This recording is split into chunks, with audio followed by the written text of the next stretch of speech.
Muy buenas tardes a todos.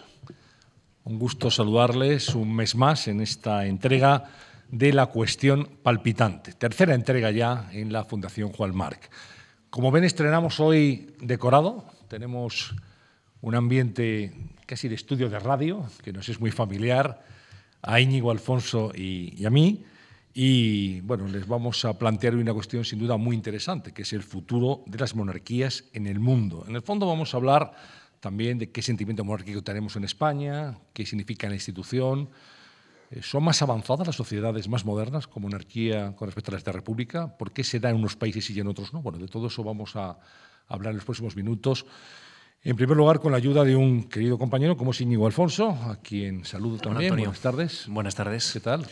Bonito decorado, ¿verdad? Bonito decorado, buena compañía, también por ustedes, así que todo preparado para conversar durante una hora. Bueno, hay gente que sabe, porque aquí lo más importante es preguntar a los que saben y aprender del magisterio de José Juan Toaria, que es sociólogo, catedrático, presidente de Metroscopia, que es, como ustedes saben, uno de los más importantes institutos privados de investigación de la opinión pública en España. José Juan, buenas tardes. Buenas tardes. Bienvenido. Muchas gracias. ¿Traéis datos? Traigo datos. Encuestas. Claro. Hombre, claro. Inevitable. Siempre está pegado a las encuestas, una de las personas mejor informadas de este país.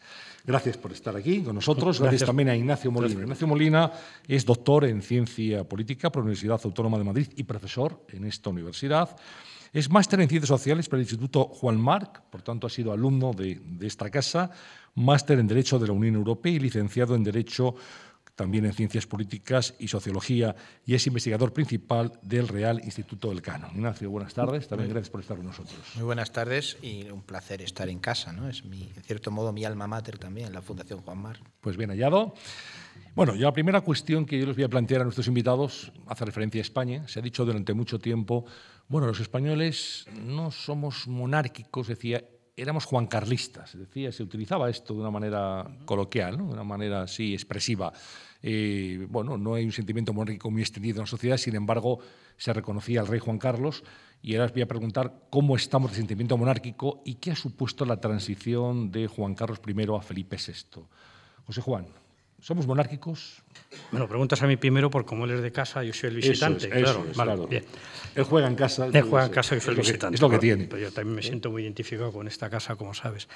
Vamos a ver, tienes razón que los españoles monárquicos de convicción, de identificación emocional, no lo hemos sido nunca, seguimos sin serlo. Sí hemos sido juancarlistas y ahora claramente somos felipistas, según los sondeos, Como hemos quedado en hacer respuestas breves, me quedo aquí. Más felipistas que monárquicos, digamos. Más felipistas que monárquicos, claro. El rey Juan Carlos lo dijo en una ocasión, dice, en España habrá monarquía mientras la gente quiera. Es decir, es una forma de reconocer que la identificación no es tanto con la institución como con las personas que la encarnan. Es decir, en España pasa una cosa muy interesante, que es la forma en que el rey desempeña sus funciones lo que legitima a la corona y no al revés, lo cual es un mecanismo creo que bastante racional y bastante sensato. Pues bueno, totalmente de acuerdo con la idea.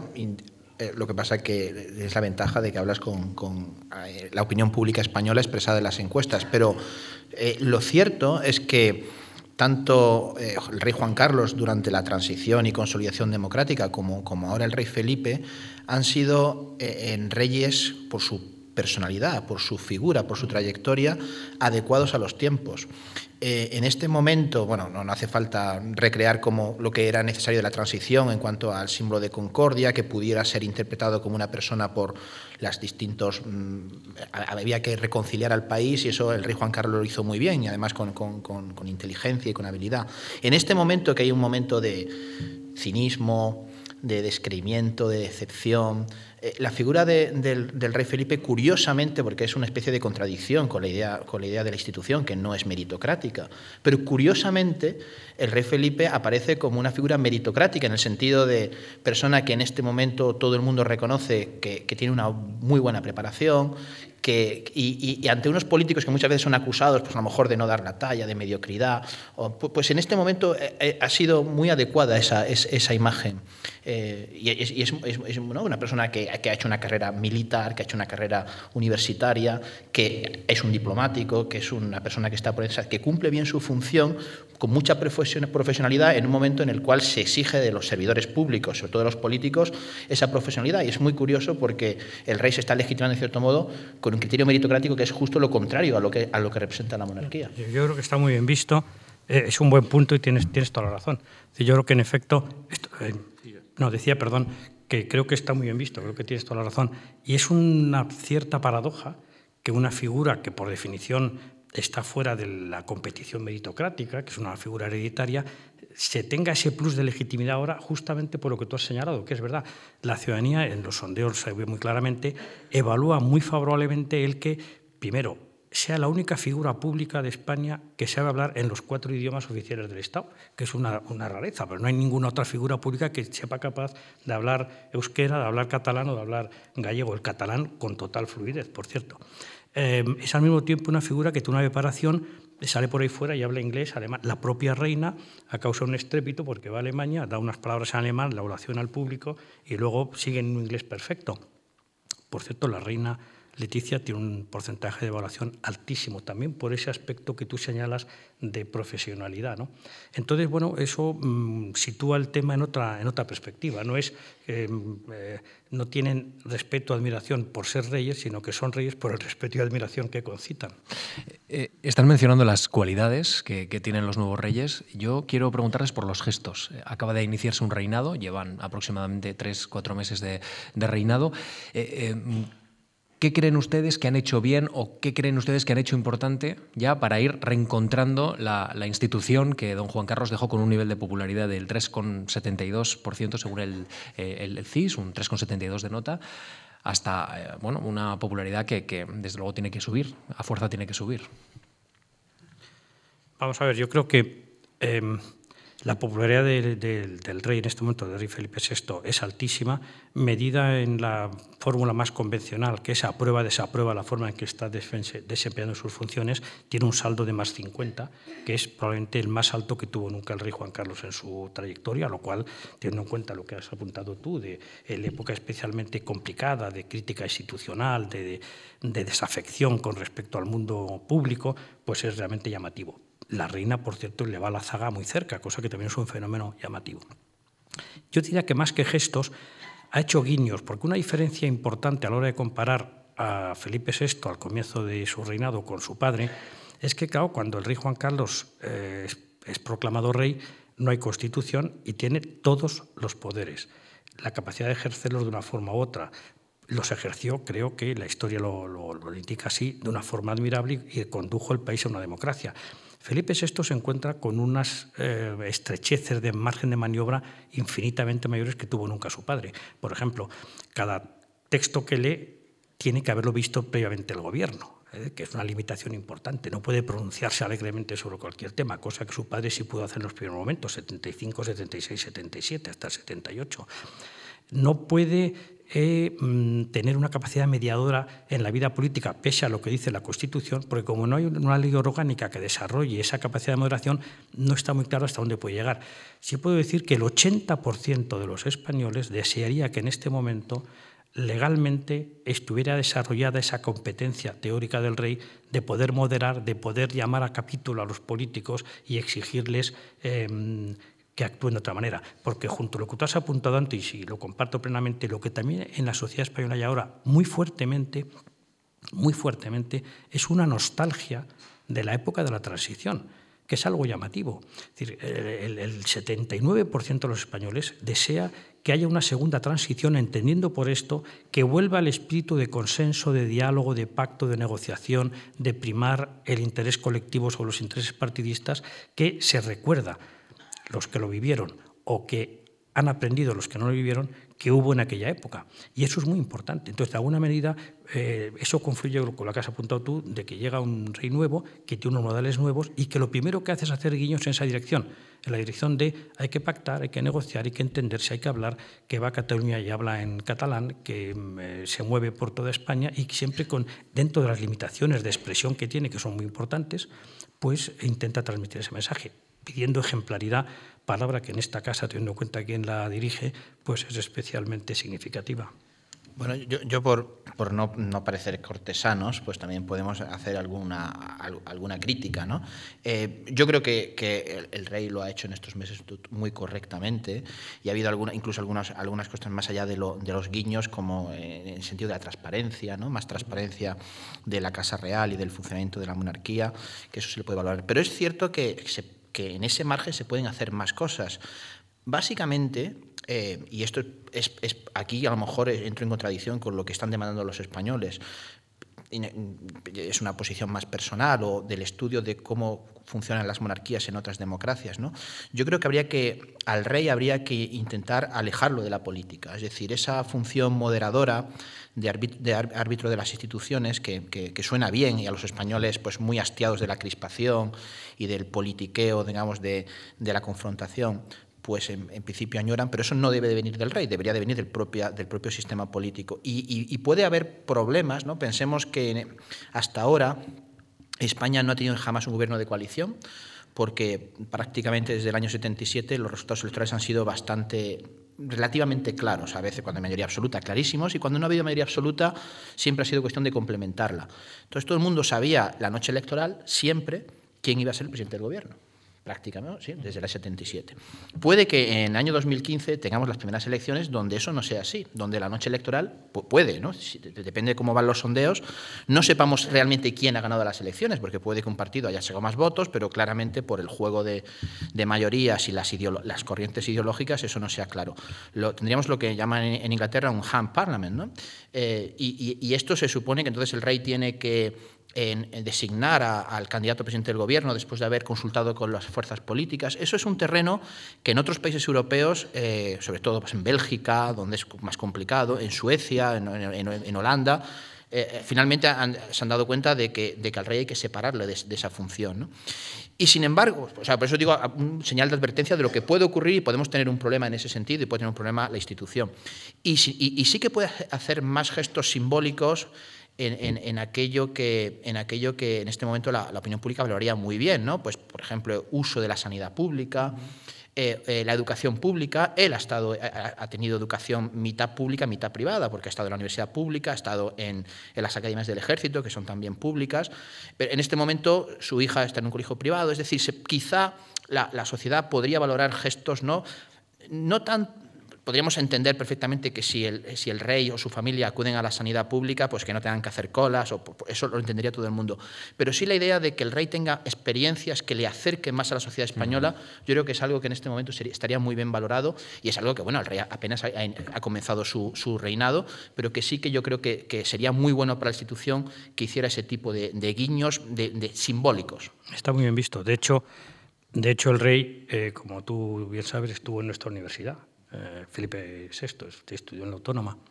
Hablamos del futuro de las monarquías y en España la monarquía lo ha sido. Don Juan Carlos reinó con Unión de Centro Democrático, con el Partido Socialista y con el Partido Popular.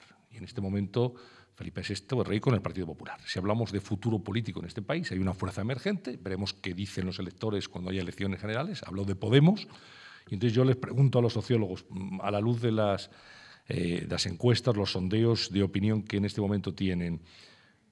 Bien, hagamos una hipótesis, Podemos como fuerza emergente, como fuerza decisiva, incluso para formar un gobierno.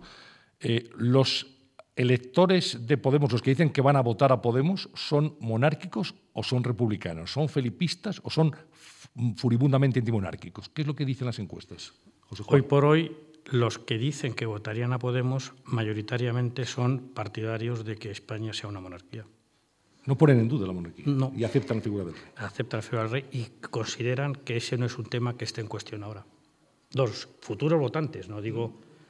Los dirigentes, por otra parte, han sido muy cautos, tampoco han dicho nada así que yo recuerde muy explícito en el tema, ¿no? Pero los que dicen que de haber elecciones votarían a Podemos son un 60%, evalúan muy bien al rey y un poquito mejor a la reina, que es muy significativo, y al mismo tiempo consideran que ese es un tema, la idea de monarquía y república, que no es un tema del momento, que eso no es un problema ahora. ¿Le sorprende a Ignacio Molina? Bueno, no me sorprende porque, bueno, en el caso en concreto de Podemos, los dirigentes yo sí que creo que son republicanos y además alguno de ellos no, esto del adjetivo furibundo, no sé, pero vamos, sí, a lo mejor convencido republicano, sí.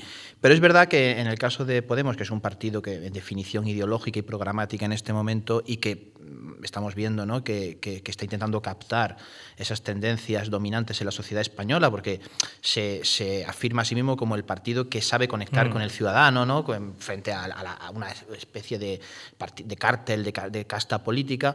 Pues entonces es lógico, digamos, es coherente, a pesar de la ideología de su dirigencia, es coherente con que este elemento lo considere que le acerca más a la ciudadanía, no considerarlo prioritario o incluso decir que, bueno, pues no tiene mucha importancia, un poco una actitud parecida a la que, por cierto, han tenido con el Papa en su visita reciente al Parlamento Europeo, ¿no?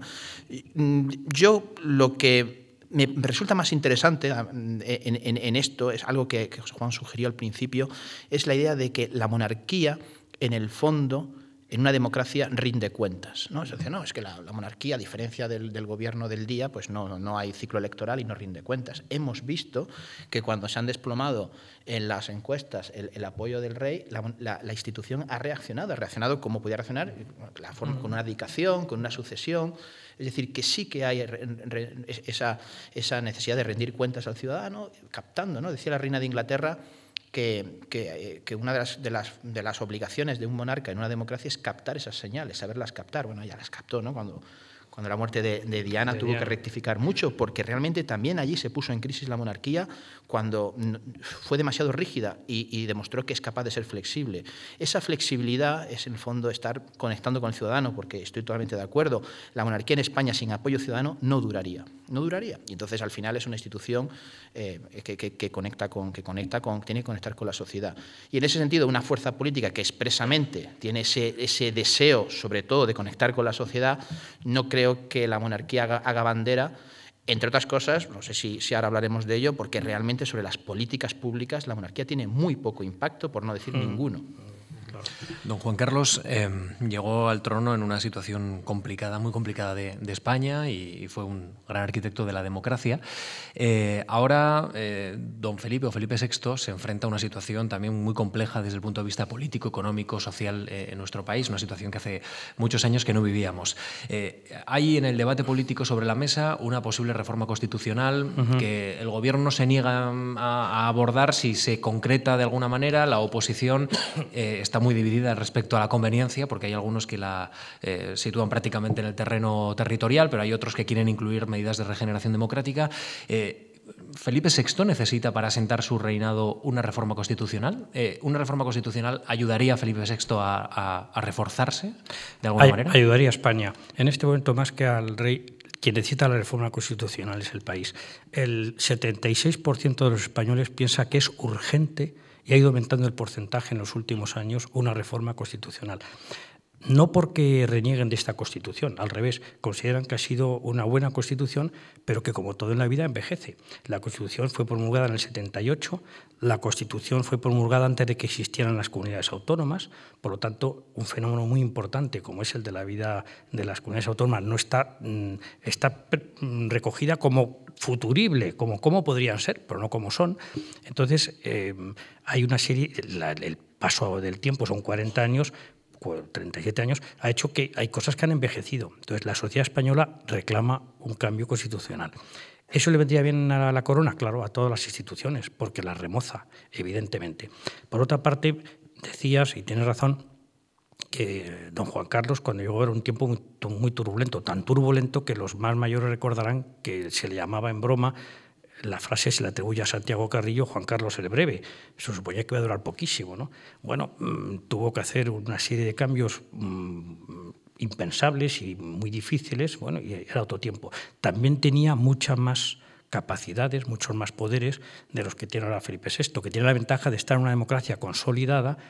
En este momento no hay nadie en la sociedad española que apoye un cambio de régimen. Por eso, los líderes de Podemos, que en algún momento pudo parecer que preconizaban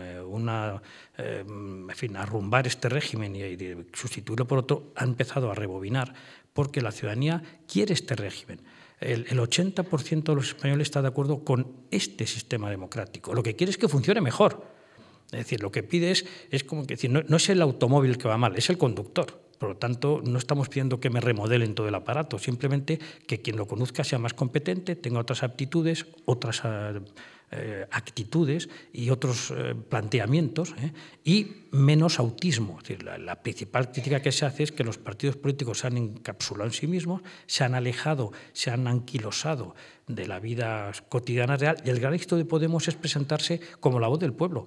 Es un éxito espectacular. Sociológicamente es un tema fascinante, ¿no? Como un partido que en febrero no existía, estamos en noviembre, de pronto ahora en los sondeos resulta que estamos hablando, Antonio lo decía, de una posible primera minoría, ¿no? Bueno, pues eso es algo está diciendo, ¿no? Algo de la incomodidad que hay en la sociedad. Dos comentarios sobre la Constitución y la monarquía. Bueno, una primera, no sé si ilustración no es anecdótica, pero en fin, no mucha gente sabe que el Partido Socialista en las Cortes Constituyentes votaron en contra de la monarquía.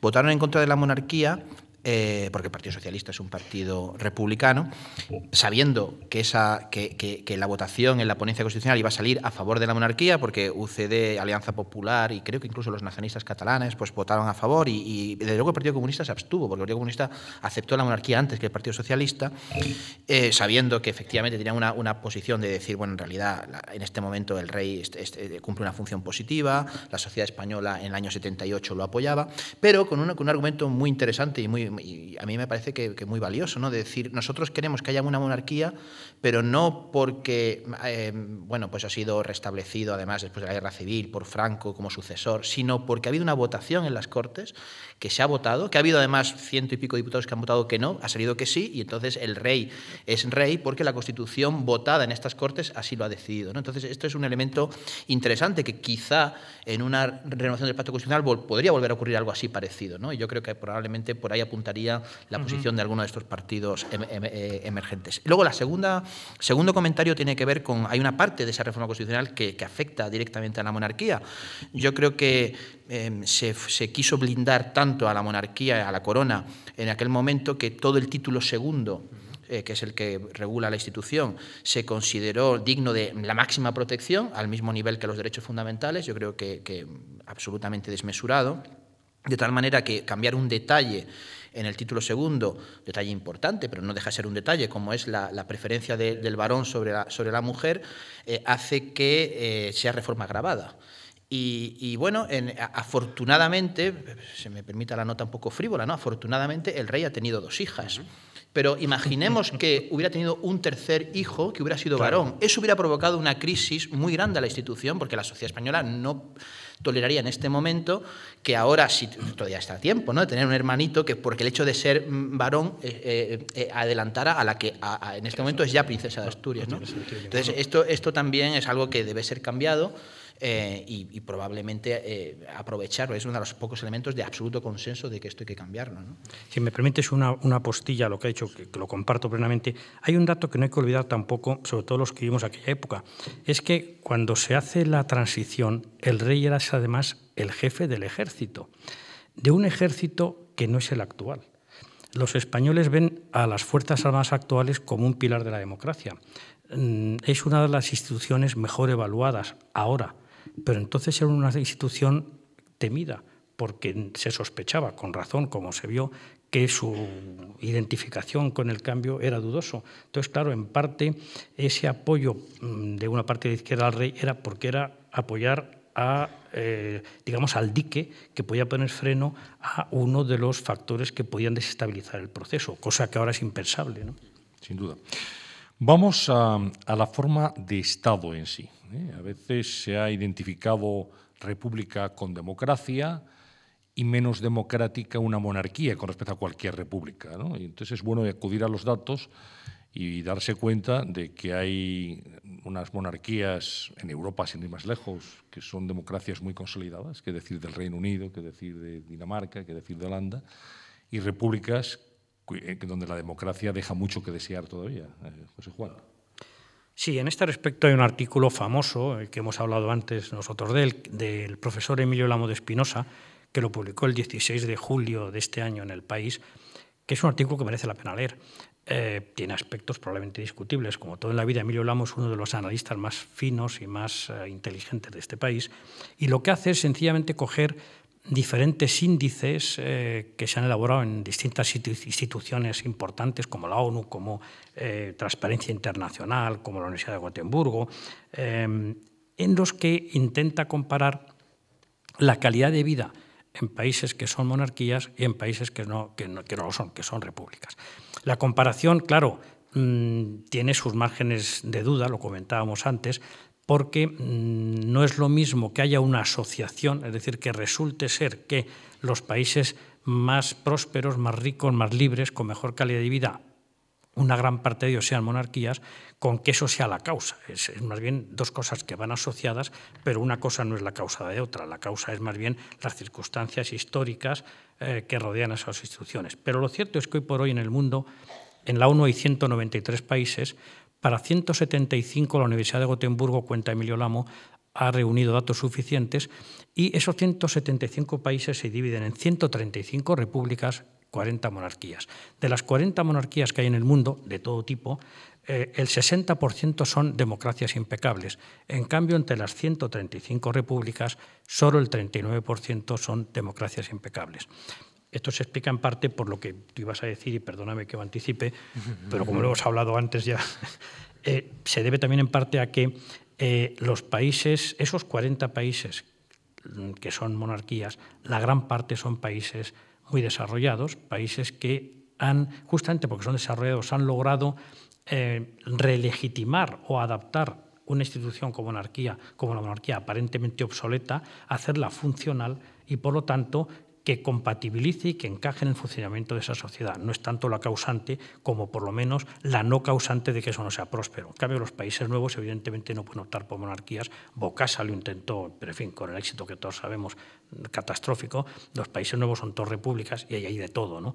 Pero lo que sí se puede concluir, por lo menos, es que está claro que el tema monarquía-república es irrelevante, como mínimo, a la hora de decidir cuál es el bienestar de un país. De hecho, si recordamos, en las Cortes de la Segunda República, el partido que iba a ser de centro-derecha, que luego fue otra cosa, pero en fin, la CEDA, se declaró accidentalista en el tema monarquía-república. ¿Qué quiere decir? Que eso es algo accidental, que lo que importa es pues, lo que dijo Deng Xiaoping, ¿no? Gato negro, gato blanco, lo importante es que coja ratones. Monarquía-república, por último, para el ciudadano, lo que importa es una institución que sea funcional, que ayude a que la convivencia sea mejor y que el país vaya mejor. Lo otro pues, es un poco discusión, en fin, un poquito bizantina.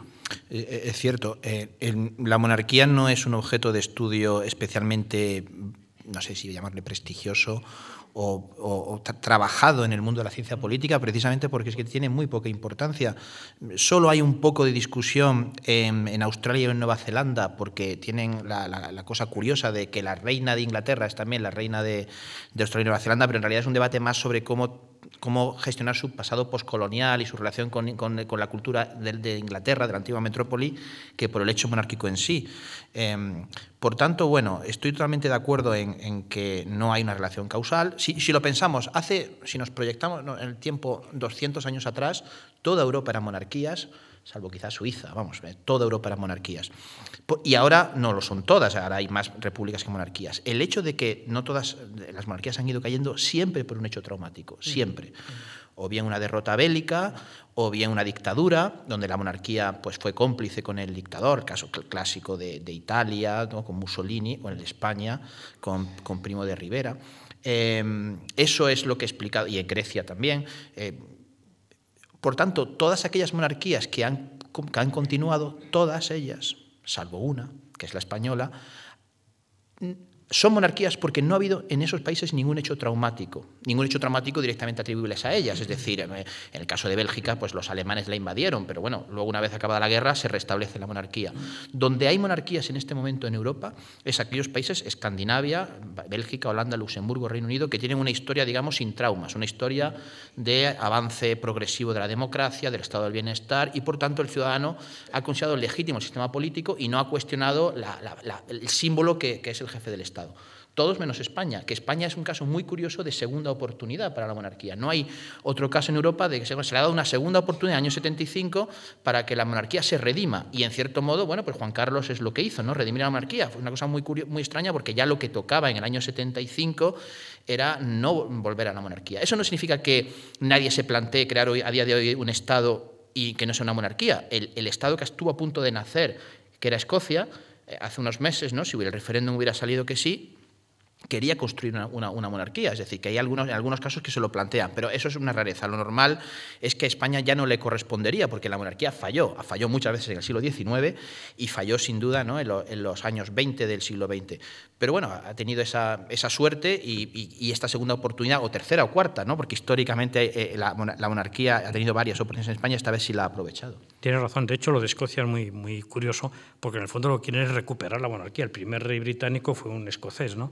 Y luego también, claro, cuando comparamos, siguiendo lo que tú dices, fíjate, hay países como el Reino Unido que no han tenido más experiencia republicana que el periodo de Cromwell. ¿Quién se acuerda? Por lo tanto, claro, pues, forma parte del paisaje cotidiano. Y lo de España, pues tienes toda la razón. Es un experimento interesantísimo en ese sentido. José Juan, ¿cómo tenemos que entender la encuesta de Metroscopia precisamente que afirma que al 62% de los españoles les gustaría o estarían a favor de una consulta sobre el modelo del Estado y un 34% en contra? Esto, ¿dónde anida esa necesidad de votar? ¿En que a la gente le gusta que le consulte sobre estos temas esenciales para el Estado? O, en fin. No, literalmente lo que tú has dicho, es decir, la gente quiere ser consultada, entiende por qué no voy a hablar sobre esto. Eso no prejuzga nada, ¿no? También, por ejemplo, cuando la reforma ahora tan controvertida del artículo 135 de la Constitución en 2010, hicimos un sondeo y la gente estaba muy enfadada por cómo se llevaba a cabo la reforma, querían votar masivamente. Y dije, ¿usted quiere votar? Y dice, hubiera votado que sí, pero quiero votar, ¿eh? Entonces, bueno, pues eso, estamos en una sociedad que lo que tiene es un déficit o siente un déficit de participación. Siente que no se la consulta lo bastante, siente que ha sido muy alejada de las cuestiones cruciales y quiere participar, pero eso no prejuzga el resultado de la participación. Sí, en ese momento en España ese sentimiento, no en todos los españoles, pero en unas amplias capas de la población, de desempoderamiento y de que los que te representan, porque tú les has votado, pues no me representan bien. Y por eso, a mí casi me llama más la atención de los datos estos, es que haya un 30 y tantos % que diga que no, ¿no? Porque evidentemente es esta pregunta sociológica de ¿a usted le gustaría ser consultado? Hombre, por supuesto, no, claro. Por supuesto. Pero yo creo que independientemente eso demuestra en este momento que las estructuras de representación están fallando, porque hay ese impulso de decir me siento poco capaz de moldear las decisiones y yo quiero tener ese poder, pero luego efectivamente la sustancia de la decisión probablemente no es tan contradictoria. La sustancia de la decisión es que sí, que la monarquía, mientras siga siendo funcional, y yo creo que ese mientras es permanente porque estamos en una democracia, pues va a tener, y mientras tenga ese apoyo popular, pues replanteárselo, crea divisiones. Bueno, y luego una cosa de la que realmente no hemos hablado, la figura de un presidente de la República, ya en la magistratura concreta de la jefatura del Estado, tendría ventajas simbólicas, las ventajas de que ha sido una persona democráticamente elegida, pero tendría graves inconvenientes. Y el grave inconveniente es muy fácil ¿no? Es ¿quién sería? Claro. ¿Qué figura en España suscita un consenso, teniendo en cuenta cómo es nuestro sistema político, nuestras complejidades y territoriales y izquierda-derecha?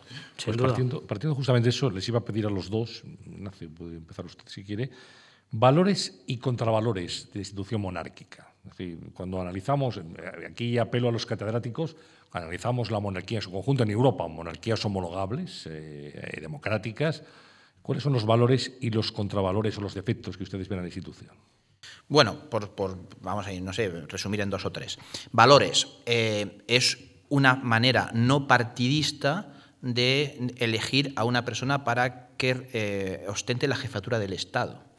De hecho, las repúblicas que no son presidenciales, es decir, todas las europeas, salvo la francesa y la chipriota, en fin, alguna excepción más, tienen la necesidad de tener un presidente de la República también por encima de la batalla. No lo consiguen porque en Italia o en Alemania, por poner dos ejemplos, tienen un presidente de la República que nadie conoce, todos sabemos quién es la canciller alemana, pero nadie sabe quién es el presidente de Alemania, y no es fácil, es una de las decisiones más controvertidas en Alemania o en Italia. En Italia han tenido que renovar al presidente porque... Es decir, que es complicado, y al final tiene que ser una figura siempre partidaria, porque todos los políticos en democracia están conectados a un partido político. El rey es una figura rarísima porque es un político, el rey es un político, un militar y un diplomático, y relaciones públicas, y muchas cosas. Es un político que no está en ningún partido.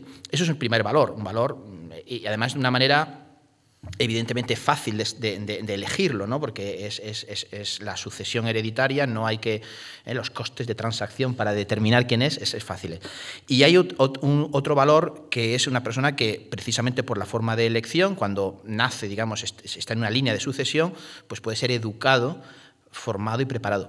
Si no fuera porque el rey estaba, digamos, llamado a reinar, no habría aprendido los idiomas oficiales, las lenguas oficiales de España, no tendría la sensibilidad de conocer la historia de España, no tendría esa preparación diplomática, esa preparación también que le permite también ser símbolo en las Fuerzas Armadas. Entonces, todo eso no se consigue con una figura como la del presidente de la República, elegido entre un político de prestigio, ¿no? Es más, los presidentes de la República son siempre, vamos, casi sin excepción, personas muy mayores, precisamente porque para conseguir este repositorio de sabiduría, una persona que desde la tierna infancia ya está llamada a eso, pues es un repositorio de sabiduría antes, y entonces puede ser una figura joven, ¿no? Entonces, estos son valores.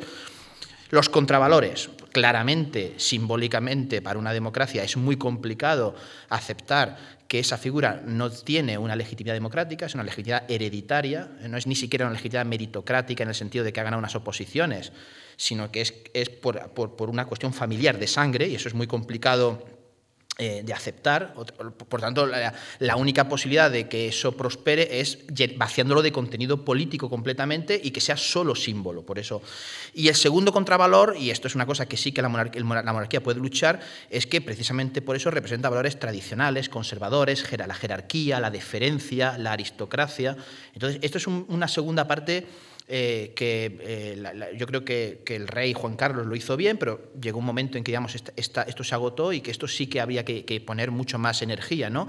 En separarse de los valores que suponen la deferencia, la jerarquía, la autoridad, el conservadurismo. E incluso yo creo que esto se puede hacer en elementos también del propio protocolo de la Casa Real, que siempre hay que estar repensándolo para actualizarlo más, y con quién se relaciona el rey, y qué instituciones, patronatos, fundaciones preside, y con qué causas se asocia.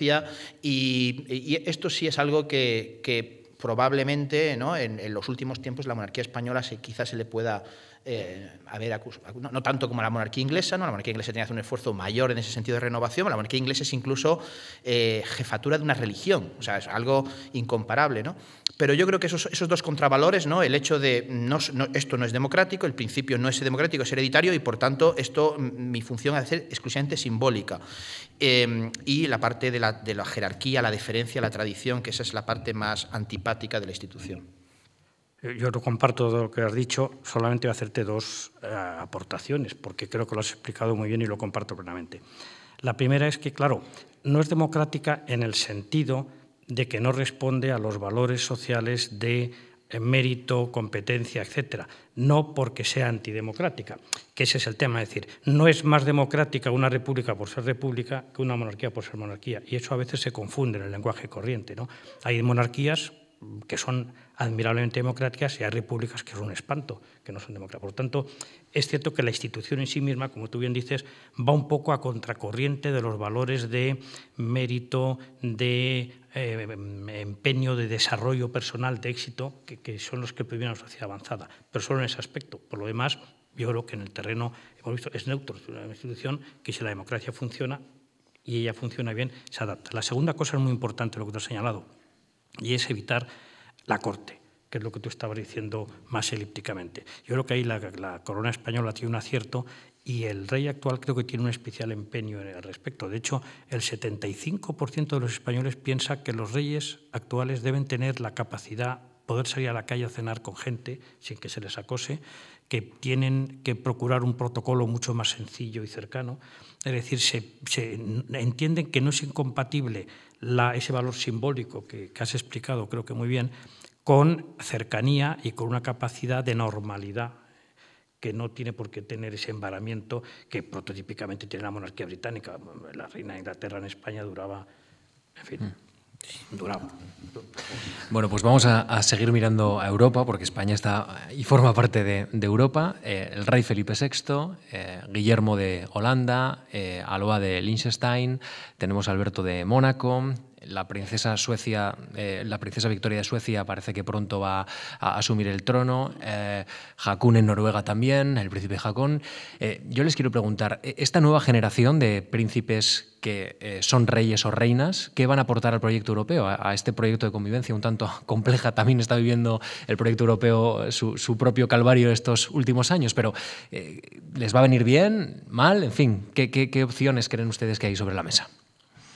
Yo diría primeramente una cosa un poco anecdótica, pero que es que llegan cincuentones, que es que ahora la vida es muy larga y claro, y los reyes no se mueren, entonces se jubilan o abdican, entonces claro, dice, llega un nuevo rey joven. Sí, comparado conmigo, el rey Felipe es jovencísimo, pero tiene 45 años. Sí, sí. Entonces, y los que has mencionado, pues están todos por esas edades también. Por lo tanto, no es que sean jóvenes que vienen aquí a subvertir todo. El príncipe... No queremos hablar del príncipe Carlos, por si acaso, porque quizá igual tenemos príncipe Carlos o príncipe William. Me has visto venir y me has parado. Rompe la estadística. Rompe la estadística. Bueno, a ver, durante los momentos en los cuales los estados de Europa más estaban separados, ¿no? Geográficamente nunca han estado separados porque Europa tiene esta interconexión geográfica tan evidente, ¿no? Pero estaban más separados en lo político, ¿no? Con proyectos proteccionistas, imperialistas, y que esto luego llevó pues, a lo que llevó a las guerras mundiales. Los reyes eran los que mantenían un poco la conexión, porque muchas veces por razones familiares, ¿no? Estaban todos emparentados, ¿no? Una especie de suerte de relaciones familiares que mantenía una... Eso tampoco sirvió al final, ¿no? Porque los reyes de Alemania, que eran primos, o sea, el Kaiser, que era primo del rey de Inglaterra, de hecho los Windsor cambiaron el apellido precisamente para un apellido inglés porque eran reyes alemanes, pues al final eso no sirvió para nada. Es decir, los reyes tenían la propia conexión suya personal, tenía poco que hacer en los momentos más trágicos. Ahora, en un contexto pues, obviamente mucho mejor, la pregunta es más interesante de lo que parece, porque claro, el futuro final de Europa, como no lo conoce nadie, no se sabe, no está escrito, si estamos transitando hacia una realidad política que al final va a crear unos... ¿no? Yo creo que no, que estamos hacia una estructura de gobierno multinivel, donde estará la Unión Europea, pero donde se mantendrá la idea de los Estados-nación. Y los Estados-nación, algunos de ellos, tienen tradiciones monárquicas pues, muy consolidadas y no van a sacrificar, ¿no? Yo creo que no es incompatible. Yo creo que más bien históricamente los reyes, precisamente por esa labor diplomática, esas conexiones familiares, personales, han sido, y hay grandes, de los padres fundadores del europeísmo, hay conexiones monárquicas muy claras, ¿no? De reyes y de antiguos reyes. Yo creo que obviamente no van a ser un obstáculo, pero también es una buena piedra de toque para demostrar las propias limitaciones que tiene el proyecto europeo, ¿no? Porque yo no concibo a un sueco, a un holandés o a una inglesa o a un belga quizá más, renunciando al símbolo que supone para entenderse como miembro de una comunidad política nacional el hecho de renunciar a la corona porque la Unión Europea va a sustituir eso, ¿no? Eso demuestra que la Unión Europea es un invento muy flexible, es una cuadratura del círculo y que es capaz de convivir con reyes dentro de, ¿no? Un poco el Sacro Imperio Romano Germánico también lo hizo en la época alemana, ¿no? Sí, bueno. Tú te recordarás que parece ser que en un momento dado Adolfo Suárez, que tenía esa complicidad con el rey Juan Carlos, le dijo, algún día será usted mi súbdito. Y dice, sí, porque seré presidente de la Unión Europea. Entonces, bueno, es un tema, como tú bien dices, que está por ver. Vamos a hablar, si les parece, de poder, ¿no? Porque cuando hablamos de la monarquía, de los reyes, siempre pensamos en un poder casi omnímodo. Bueno, las monarquías absolutistas han dejado su huella en la historia. Ahora hablamos de monarquías constitucionales, afortunadamente, en Europa, con unos poderes muy acotados, muy limitados. Quien manda es el presidente de la República de Francia, ese sí tiene poder. Pero decimos en España o en cualquier otro país europeo, haciendo quizá abstracción en algún caso de la reina Isabel, que es cabeza de la Iglesia anglicana además, decimos, el rey reina pero no gobierna. Los poderes de los soberanos están cada vez más acotados, más sometidos, tú lo recordabas, José Juan, a los criterios del gobierno. Los discursos, el discurso de Nochebuena, que escucharemos dentro de 3 semanas, tiene que ser pasado previamente por el filtro del gobierno. Creo que ese es el único que no. No, pasa también. Sí, también. Pasa también. Pues pasan todos, ¿no? pasan todos. Por conocimiento del gobierno, aunque luego, evidentemente, pues no hay grandes disonancias, ¿no? Pero quería hablar de ese poder limitado, ese poder que es que quizá más, Ignacio, más simbólico que otra cosa. No, sin duda, y además no es malo que sea así. Ya digo que yo tengo mis dudas de que el rey tenga que seguir sancionando las leyes y promulgándolas, o que tenga que entrevistarse con los candidatos a presidente del gobierno. Yo creo que eso tiene elemento, o que inaugure el año judicial. Es puro símbolo todo eso, quizá, ¿no? Es simbólico, pero incluso yo daría hasta un paso atrás en esas cuestiones, ¿no? La Pascua militar. Creo pero esto es una opinión más personal, que lo que hay que reforzar es absolutamente el evento simbólico de la monarquía, y eso supone quizá en esas pequeñas residuos que también son simbólicos, pero que sí tienen una conexión con la política, incluso dar un paso atrás. Lo han hecho ya otras monarquías, no la británica, no la monarquía inglesa, pero sí lo han hecho en Escandinavia, en Bélgica, ¿no? Bueno, en Bélgica es que si el rey tuviera que encargarse de la formación de gobierno, no podría hacer otra cosa, ¿no? Porque tardan un año como media en conseguirlo, ¿no? Yo creo que no queda más, o sea, no hay otra que no sea lo simbólico, que no sea la idea de unión, la idea de concordia. Yo nunca he creído que el rey pueda realmente moderar, ¿no? Ha habido algunos episodios, a mi juicio, lamentables, ¿no? El Tribunal Supremo se peleaba con el Tribunal Constitucional, una cosa que, aunque nos parezca increíble, sigue ocurriendo en España, y en algún momento los magistrados han acudido al rey para que medien esa batalla, ¿no? Lo cual demuestra que algunos magistrados pues no están a la altura de lo que uno espera de un magistrado. El rey no debe hacer esas cosas. El rey lo único que debe hacer es, la reina de Inglaterra en todo el referéndum escocés lo hizo muy bien, ¿no? Quedar completamente al margen, ¿no? Entre otras cosas porque además Escocia, el independentismo escocés era monárquico, con lo cual ella intentó blindarse contra eso. Y yo creo que todo ha de ser simbólico, todo ha de ser muy bien medido, todo ha de ser muy bien medido desde un punto de vista sociológico, de pensar en el ciudadano, ¿no? Las instituciones tienen que funcionar bien por sí solas. Si tenemos que confiar en un rey para que funcionen bien, vamos mal. Pero el rey, si es una persona prudente, sensata, que no hace que los mensajes están bien medidos, pues eso sí es un elemento que hace que los políticos pues una especie de ejemplaridad que antes mencionabas, ¿no? Y que por Javier Gomá, ¿no? Yo creo que eso tiene que ser la monarquía. No puede ser otra cosa que no sea un símbolo más activo, si queremos, más protagonista, pero en lo simbólico, en relación con la sociedad civil y menos con la política. Pero bueno, eso es una opinión más personal mía. Sí, si me permites una pequeña digresión, hay un tema en el fondo que subyace, que es un tema aparentemente trivial, pero es el tema de los nombres de las cosas. Es decir, que las cosas se llamen de una determinada manera tiene un peso y una carga y una trascendencia simbólica que a veces la desvirtúa. Por ejemplo, la República, cuando se generaliza a partir del 19 en Europa, hablamos de presidente de la República, es una figura nueva. El rey, cuando decimos el rey, todo el mundo piensa en Luis XIV, pero no ha habido una ruptura y sin embargo no tiene nada que ver. Napoleón III, cuando empezó su carrera hacia el imperio, se llamó príncipe presidente, intentando evitar ser una cosa u otra, ¿verdad? Luego no fue ni príncipe ni presidente, ¿no?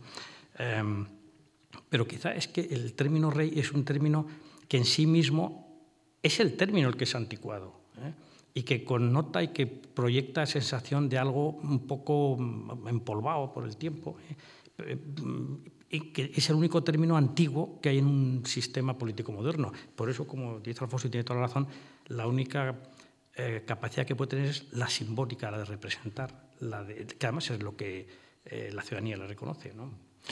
Muy bien, pues vamos a dar paso a las preguntas que han realizado algunas de las personas que van a seguir este debate por las redes sociales, a través de Internet, y que han dejado sus cuestiones en march.es. Íñigo Alfonso. José Juan Toaria nos comentaba que en el ámbito de lo simbólico, ¿no?, es parte del futuro, o esta parte también de la esencia de la monarquía.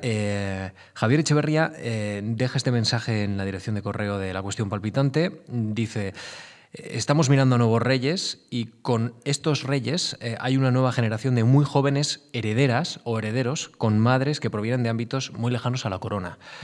No sé qué valor simbólico le dan ustedes a esta realidad que no solo vive España, sino que viven también otros países europeos. Hay 10 monarquías en total en la Unión Europea.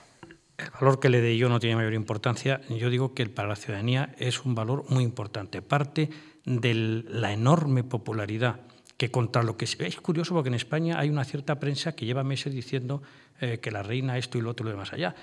Los sondeos no lo justifican en absoluto. La reina Leticia tiene una popularidad enorme y en gran parte se debe justamente a que es periodista, que sabe idiomas, que sabe expresarse en público y que no procede de la realeza, ¿no? Entonces yo creo que como refuerza lo que estábamos comentando, que es que lo que importa es cómo ejerza una función dentro de un determinado contexto, más que realmente que cumpla un pedigrí determinado, ¿no? Y en Holanda estamos en una situación muy similar, ¿no? Claro, en Argentina nadie hubiera pensado que iba a ser la madre de la heredera la hija del de trono. un general golpista, que todavía tiene más morbo, ¿no? Sí.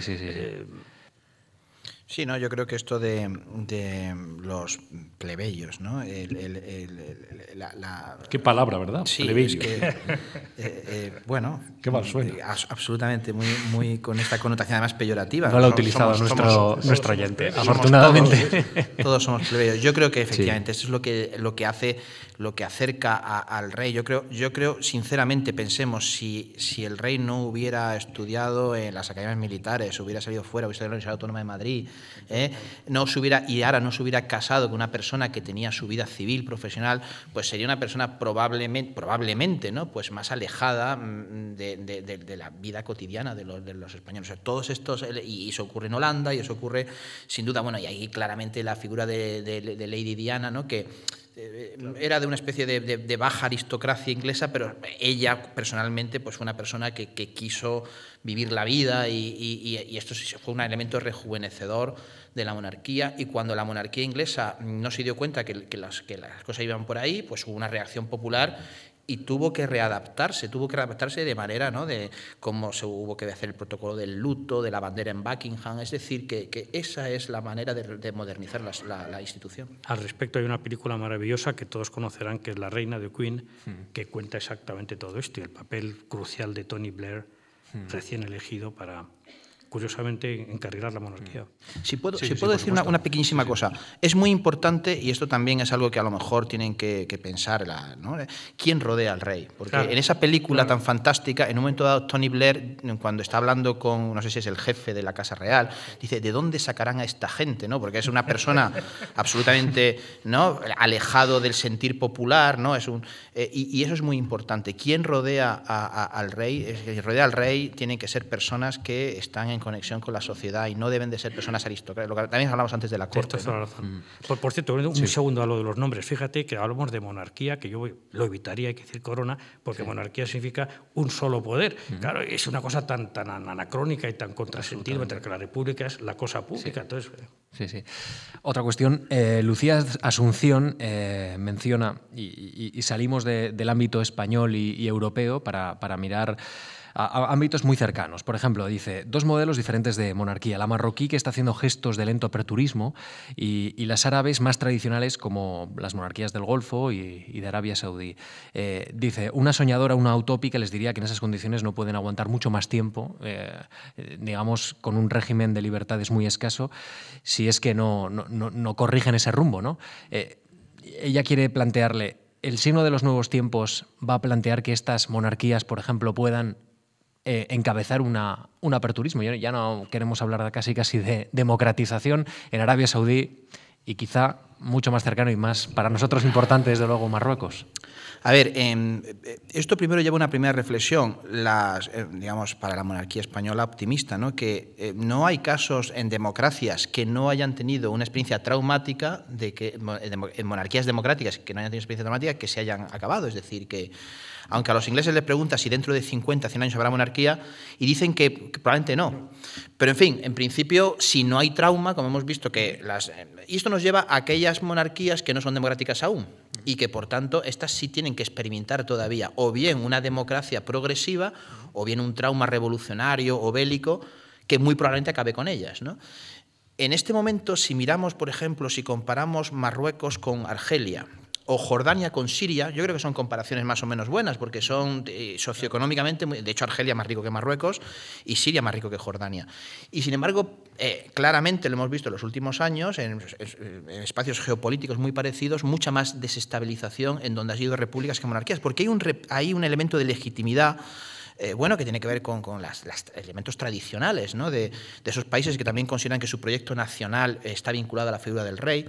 Yo recuerdo hace poco en Marruecos que me decían, ¿no?, que en Marruecos hay elecciones democráticas para alcalde, no mucho más que, bueno, y hay un proceso de liberalizador, ¿no?